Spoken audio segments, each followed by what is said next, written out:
শুধু বাজার করলাম।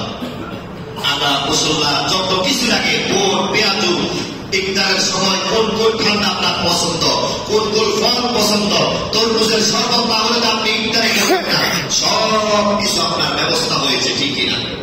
অনেকে বাজার করেছেন না? যারা গরিব মানুষ তারা হয়তো করে নাই, করবে, কম হোক বেশি হোক করবে না, একবারে দিন আনে দিন খায় তারাও বাজার করবে। কিন্তু দেখেন যারা সব কিছু করেছেন, খোঁজ খবর নিয়ে দেখেন রমজানের প্রস্তুতি নিয়েছে, একটা টুপি অনেকের নাই, তারা দিকে আসবে টুপিও নাই, এমন প্রস্তুতি নাই।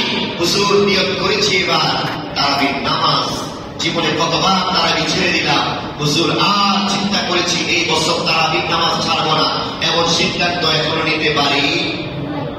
আপনারা যেভাবে বলছেন মনে হয় সব আল্লাহ সবাই তারাবিতে আসবেন। 10 রমজানের পরে মুসল্লি আর পাওয়া যায় না, আছে না?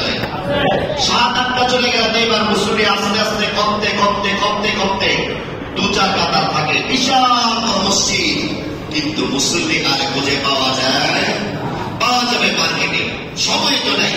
কখন আমরা রমজানের প্রস্তুতি নিব? এই সময়টা নিকটেই আসতেছে।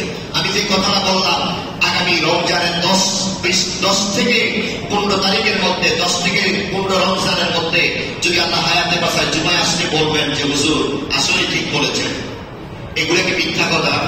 আমাদের এই কালচারটা আছে না নাই? আমরা আল্লাহর বান্দা, রাসূলের উম্মত। তো রাসূল বলেন যদি উম্মত হতে চাও তাহলে আমার সুন্নতকে আঁকড়িয়ে ধরো। রমজান এসেছে, সুন্নাত হচ্ছে।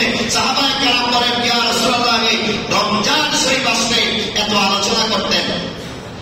প্রত্যেকটা সাহাবায়ে কেরাম, হাদিস শরীফে আসছে, আল্লাহ হাবিব সাল্লাল্লাহু আলাইহি ওয়াসাল্লাম বলেন, হযরত সালমান ফারসি রাদিয়াল্লাহু তাআলা আনহু উনি বলেন আল্লাহর হাবিব যখন রমজান মাস চলে আসতেন, রমজান মাসের পূর্বে শাবানের